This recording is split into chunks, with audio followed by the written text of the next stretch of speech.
Now, I want to tell you about a story of what's being called a citizen's arrest ending with a man dead. Started with a fender bender, one driver, 62-year-old Kenneth Herring, leaving the scene, and the woman, who wasn't even part of the crash, taking off after him. In 2019, Herring ran his pickup truck through a red light in Clayton County, Georgia, just south of Atlanta. Caused a minor crash with a semi. Hannah Payne was present on the scene in her car, not involved in the accident. She called 911. A witness who happened to be a state corrections officer suggested that Herring was experiencing some sort of emergency, such as diabetic shock. He reported Herring as disoriented, having reddish-orange eyes. Payne took the information to suggest that Herring was drunk.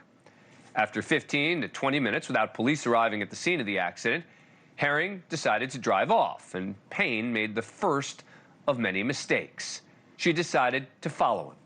Her subsequent 911 call was played as evidence in court, and as you will hear, she repeatedly defied the 911 dispatcher's instructions. Okay, so you couldn't get a tag number? No, but I'm catching up to him right now. Okay, ma'am, we actually do not want you to chase him. I understand 100%. I'm just going to get the tag number, if nothing else.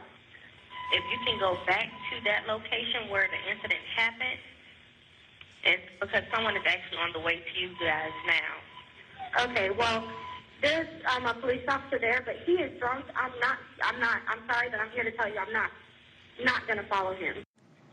Toxicology reports would show that Herring had no drugs or alcohol in his system. Payne eventually caught up with him at another intersection, got out of her car to approach Herring's car, and this is how she described what happened next when she testified in her own defense. He knocked my phone out of my hand, and he grabbed me by my wrist, and he pulled me into the vehicle. And that's when he hits the gas. It was like I saw my life flash before my eyes. At that point, I didn't know that we had stopped because we hit my vehicle. And that's when I drew my weapon. He grabbed my hand with the gun in it, and as he's pulling it is when the gun went off. So she shot him. Now, there was a new and much more serious crime scene, and an officer's body cam would catch the moment. Payne calmly handed her weapon to the officer. Who shot him?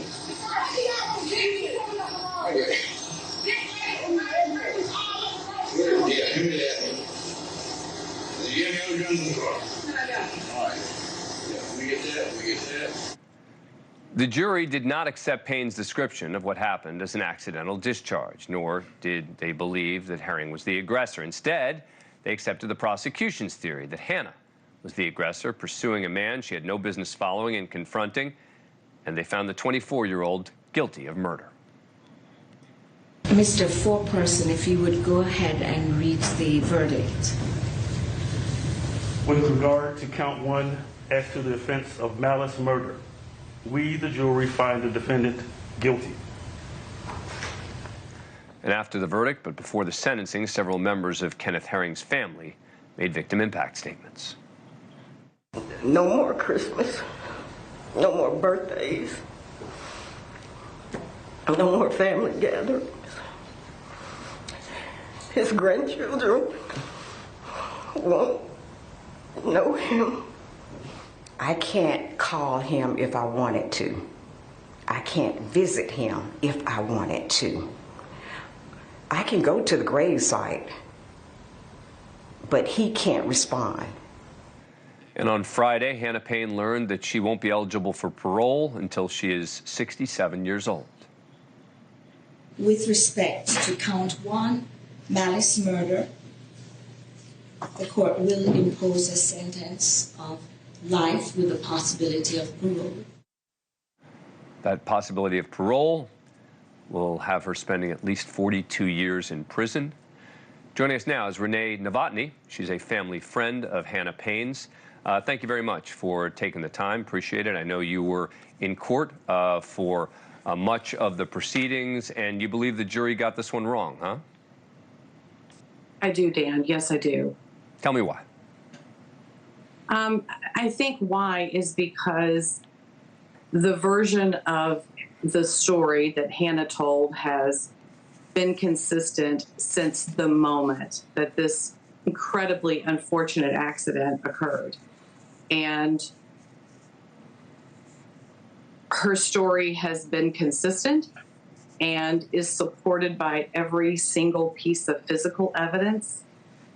I believe that there was an initial investigation and lots of opportunities to corroborate her story and validate her story were not taken advantage of. Thank you for watching. Go to newsnationnow.com to find NewsNation on your cable provider. And don't forget to click the red subscribe button below to get more of NewsNation's fact-driven, unbiased coverage.